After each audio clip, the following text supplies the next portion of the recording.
l'idée quand on apprend à interagir avec les gens, ce n'est pas de se dire les autres ne me comprennent pas, alors je ne peux pas être avec eux, mais c'est d'abord de se mettre dans l'esprit de comment est-ce que moi je vais faire d'abord pour comprendre les autres et pouvoir interagir avec les autres. Parce que l'avantage quand on sait parler en public, quand on sait interagir avec les gens, c'est quoi? C'est que vous pouvez parler avec n'importe qui.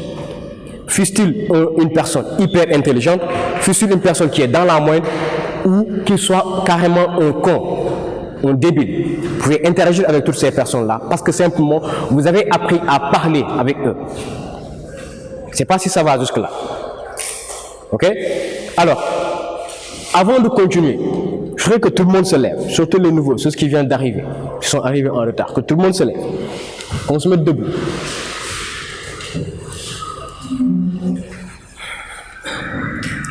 Et je veux que tout le monde lève les mains en haut et qu'on respire bruyamment, qu'on fasse une inspiration et puis qu'on expire. Ok? Je veux entendre. Ok? Laissez sortir l'air. Tout le monde. Ça fait du bien, hein? Ça fait du bien à tout le monde de respirer. Encore. Il n'y a pas de prise de parole en public si on ne parvient pas à respirer. On le verra. Si vous ne parvenez pas à gérer votre respiration, vous ne pourrez pas parler. Parce que ce qui s'est passé, même tout à l'heure, quand beaucoup de gens parlaient, on pouvait voir qu'il y a des gens qui tremblaient, la voix est tremblée, il y a les mains qui sont moites, on ne sait pas quoi dire, il y a les mots qui se perdent dans la tête, et tout ça, ça fait qu'on a souvent des trous noirs, des trous de mémoire, des blancs carrément. On veut chercher les mots, mais on ne les trouve pas. Tout simplement parce que les mots ne viennent pas. C'est justement parce que très souvent c'est lié à la respiration. Donc apprenez à respirer quelles que soient les circonstances. Où que vous soyez, inspirez et puis expirez. Votre air vous appartient. C'est gratuit. Respirez. Ok? Alors, ce que je vais faire après c'est... Vous savez ce que c'est qu'un clap? Tapez dans les mains, en anglais. Ok? Quand je dis one clap, tout le monde fait un clap. One clap. One clap. Two clap, three clap, one clap, two clap, three clap, one clap, two clap, three clap, one two clap, three clap, one clap, four clap, one two three clap. Alors asseyez-vous. C'est juste pour détendre l'atmosphère un peu. Alors revenons à notre pourquoi. Et cette fois-ci, quand je dis hi, je veux que tout le monde dise yup. Yup. Hi. Hi. Je ne vous entends pas. Moi, je ne vous entends pas du tout. Est-ce que vous avez pris le petit déjeuner? Si. Alors pourquoi vous n'arrivez pas à crier, à le dire fort? Hi. Hi. Hi. Hi. Hi. Super. Et ça va se passer comme ça toute la séance. À chaque fois que je dis hi, pour savoir si vous êtes en train de dormir ou pas, il faudrait que vous me dites yup. Ok? Hi. Super. Alors revenons à notre pourquoi. Savoir interagir avec les gens, c'est une des raisons essentielles pour lesquelles on apprend à parler en public. Ok? L'autre chose c'est quoi? Simplement réussir dans la vie. Oui. Vous êtes aujourd'hui des étudiants et d'une manière ou d'une autre, vous allez passer au cap supérieur, c'est-à-dire trouver un emploi, ou je ne sais pas, créer une entreprise, faire autre chose. Vous allez sortir de ce carcan. Et d'une manière ou d'une autre, vos chances de réussite vont d'une manière ou d'une autre dépendre de vos capacités à communiquer, à prendre la parole en public. Pourquoi? Parce qu'une fois que vous avez terminé vos études, vous allez avoir un CV, vous allez faire votre CV, vous allez déposer votre CV dans une entreprise pour trouver un emploi. Mais quand vous avez déposé votre CV, parmi des milliers d'autres ou des centaines d'autres personnes qui ont déposé leur CV, on va vous appeler pour un entretien d'embauche. Et quand vous arrivez à un entretien d'embauche, waouh! Parfois, vous arrivez même pas, parfois ce n'est même pas un entretien d'embauche, mais juste vous avez fait un concours, par exemple l'ENA, et vous devez aller à l'étape finale, l'entretien, devant le jury. Et vous devez parler devant un jury composé parfois d'un pool d'avocats. D'accord? Pas d'une seule personne, mais d'un pool d'avocats. Ils sont en costume cravate, c'est des personnes super importantes, c'est des avocats, vous les voyez à la télé, et vous arrivez, vous êtes là. Et puis vous perdez tous vos mots. C'est extraordinaire.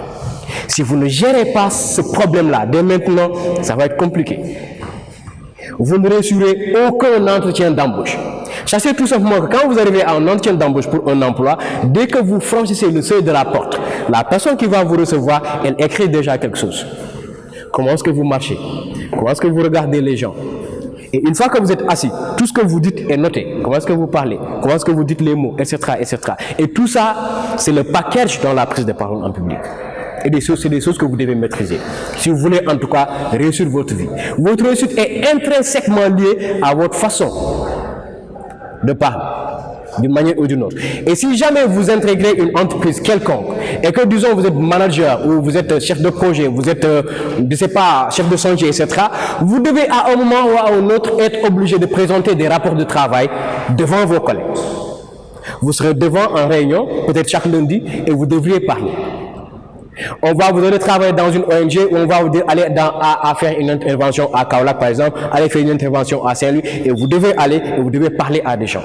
Qui que vous soyez, quel que soit le domaine dans lequel vous travaillez, vous avez besoin d'apprendre ça, la prise de parole en public. Parce que d'une manière ou d'une autre, vous allez en avoir besoin. Et je plains grave les gens qui vous disent non, moi ça ne m'intéresse pas. Parce que le moment viendra où vous direz si je savais. J'aurais dû l'apprendre. Il n'y a pas de scientifique, il n'y a pas de littéraire, il n'y a pas d'avocat, il n'y a pas de mathématicien. Tout le monde a besoin de savoir parler en public. Donc on espère vraiment que les gens vont s'intéresser à la politique et commencer dès maintenant à travailler le plus de parole en public. D'accord? Quel est l'autre pourquoi que vous connaissez qui entre dans le cadre de la prise de parole en public? Pourquoi est-ce qu'aujourd'hui les gens doivent apprendre à parler en public? Pourquoi? Sachez simplement que interagir, pour moi, c'est ça le plus important. Dans le pourquoi on apprend à parler en public. Ne serait-ce qu'interagir avec les amis. Se faire des amis, c'est important dans la vie. C'est vrai qu'il ne faut pas se faire tous les amis. Il faut choisir son type d'amis. Mais quel que soit l'ami que vous choisissez, vous devez pouvoir interagir avec cette personne-là. D'accord? L'autre chose, savoir vendre. Vendre, c'est important. Ce qu'on appelle en anglais sales. Faire du sales, c'est-à-dire que quel que soit ce que vous allez faire dans la vie, quel que soit le domaine dans lequel vous allez évoluer, vous serez obligé à un moment donné de vendre quelque chose. Tout le monde vend dans la vie. Tout le monde vend. Et vous ne pouvez pas vendre si vous ne communiquez pas, si vous ne parlez pas. Ok? Quel que soit ce que vous allez faire. Nous, en tant qu'entrepreneurs, si on ne sait pas parler pour vendre ce que nous faisons, on n'aura jamais de clients. Ok? Alors, ce que je suis en train de faire là aujourd'hui, je suis en train de vendre quelque chose. Je ne sais pas si vous vous rendez compte. Parce que pour être là, on m'a payé pour être là. Je préfère être clair. On m'a payé et je suis en train de vous vendre ce que je sais. Ok? Je suis en train de vous vendre mes compétences. Et vous les avez achetées. D'accord? Disons que vous voulez être président de la République. Vous voulez être maire de votre commune. Vous avez une vision que vous vendez à votre communauté. Parce que la communauté va être obligée de prendre sa carte d'électeur pour aller voter pour vous. Mais avant cela, il faudrait que vous puissiez vendre votre vision devant le public. Il faudrait que vous puissiez les convaincre. Ok? Si vous voulez être président de la République, c'est pareil. Si vous voulez, disons, avoir un poste quelque part pour travailler, il faudrait pouvoir vendre votre personne à travers votre communication. Quel que soit ce que vous allez faire, apprenez les skills, les compétences pour pouvoir vendre ce que vous faites. Vous êtes entrepreneur, vous vendez un produit, vous avez fabriqué un produit, il est excellent, vous avez mis en place un logiciel, je ne sais pas, whatever. Vous avez besoin que les gens connaissent ce logiciel-là. Et pour que les gens puissent le connaître, il faudrait que vous puissiez convaincre ces personnes-là d'acheter votre logiciel ou au moins de le télécharger. Vous avez un produit, un service que vous offrez, etc. Whatever. Tout ce que vous faites dans la vie, vous ne pouvez pas sortir du cadre de vente. Et c'est la raison pour laquelle aujourd'hui, vous allez rencontrer beaucoup de jeunes qui créent des entreprises, mais les entreprises meurent, disparaissent au bout de maximum 3 ans. Parce que oui, aujourd'hui, c'est devenu extrêmement facile de créer une entreprise. Vous allez à l'APEX ou à la chambre de commerce, en 48 heures, on vous dit que vous êtes directeur de tel. Vous avez les papiers qu'il faut, il suffit juste de payer l'argent. Mais, qu'est-ce qui va se passer une fois que vous avez créé votre entreprise? Vous devez avoir des clients. Vous devez avoir des clients. Et ce qu'il faut dire, c'est que on ne devient pas millionnaire ou milliardaire dans la vie avec un salaire. Ok? Alors, si vous avez des ambitions de gagner extrêmement bien votre vie, d'être financièrement indépendant, le domaine dans lequel vous devriez vous lancer, c'est l'entrepreneuriat. Parce qu'il n'y a aucun emploi au monde pour lequel le patron vous paye 1 million. Amoul, ça n'existe pas. La seule chose que vous pouvez faire pour gagner 1 million, c'est de vendre quelque chose. Est-ce que ça va jusque-là? C'est de vendre quelque chose. C'est-à-dire, les salaires, je ne sais pas, depuis il y a de cela 3 jours environ, les gens sont en train de se plaindre sur les réseaux sociaux parce qu'il y a quelqu'un qui aurait fait un post dans lequel il dit qu'on est en train de l'exploiter parce qu'on lui paye 80 000 francs le mois. Et tout le monde est en train de se plaindre.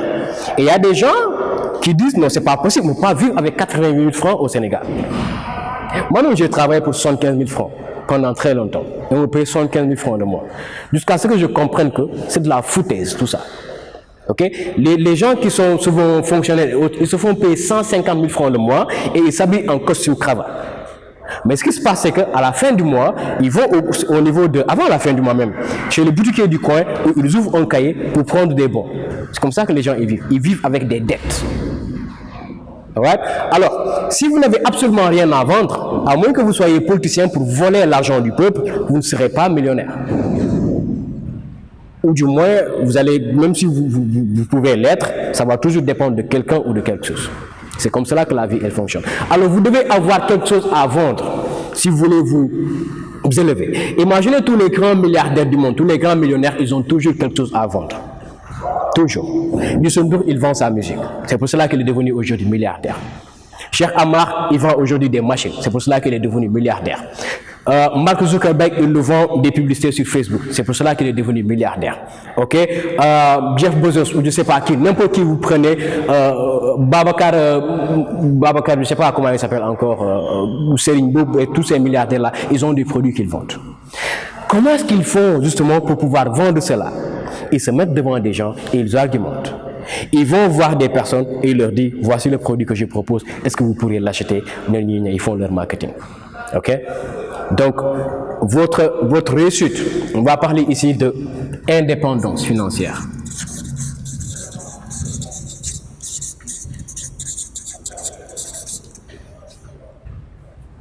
J'écris super bien, hein? Machallah. Votre indépendance financière. Si vous voulez l'acquérir, vous devez absolument apprendre à vendre. Alors, je plains, encore une fois, les personnes qui disent non, moi, vendre, c'est vraiment pas mon truc, quoi. Les étudiants, on a tous été étudiants. Alors, quand on a un certain niveau, on se dit, waouh, moi, le seul travail que je peux faire, c'est m'asseoir dans un bureau. Et c'est bien. Tout le monde peut s'asseoir dans des bureaux. C'est excellent. Et nous, au Sénégal, c'est que toutes les personnes que vous voyez qui s'assoient dans des bureaux, je vous dis la vérité, souvent, ils ne gagnent pas plus de 150 000 francs le mois. Très souvent pas. Parce qu'ils n'ont absolument rien à vendre eux-mêmes. En fait, ce qu'ils font, c'est qu'ils vendent la vision de quelqu'un d'autre ou les produits de quelqu'un d'autre. Vous travaillez dans une agence de marketing, c'est une personne qui a créé l'entreprise, qui vend un produit et il vous recrute pour vendre son produit à lui. Et lui va rester dans son bureau. C'est comme ça la vie. Okay? Or, si vous aviez appris dès le début à vendre comme cette personne-là, vous pouviez vendre votre entreprise, vous pouviez vendre vos produits et tout ça et recruter d'autres personnes pour travailler avec vous. Je vais m'en limiter là pour cette question du pourquoi. Et on va attaquer directement la question du comment. La question du comment. Hi. Hi. Hi. Est-ce que ça va jusque-là? Super. On va attaquer la question du comment. Comment est-ce qu'on prend la parole en public? Parce que c'est la question que tout le monde se pose. Comment? Vous allez faire tout le blabla. C'est important de parler, c'est important de savoir, c'est excellent et tout. Mais comment, justement? Comment est-ce qu'on fait concrètement? On va essayer de le voir. Alors, on ne prétendra pas tout savoir de la prise de parole en public parce que ce n'est pas une science exacte.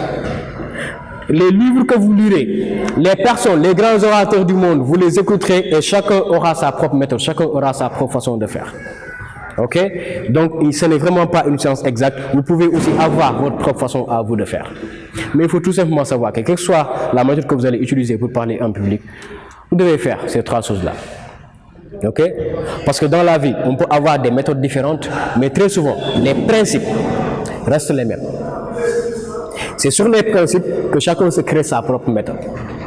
On a les principes généraux, les grandes lignes, et maintenant sur ces grandes lignes-là, chacun a sa propre méthode, sa propre façon de faire. Barack Obama a une façon de parler qui est différente de, disons, de Joe Biden qui est actuellement. Okay? Sa façon de parler est différente de Donald Trump. Okay? La façon de parler de ces gens-là est très différente de la façon dont parlait par exemple quelqu'un comme Martin Luther King. La façon de parler est aussi différente de la façon dont parle quelqu'un comme Abdoulaye Wade par exemple. Donc chacun a son propre style, chacun a sa propre méthode. Mais nous allons tout simplement voir les grands principes. Dans le pourquoi, le comment, nous avons le avant. Le avant. Alors, qu'est-ce qu'on fait avant chaque prise de parole en public? Qu'est-ce qu'on fait? D'accord? Chaque prise de parole en public a un avant et il consiste dans ce qu'on appelle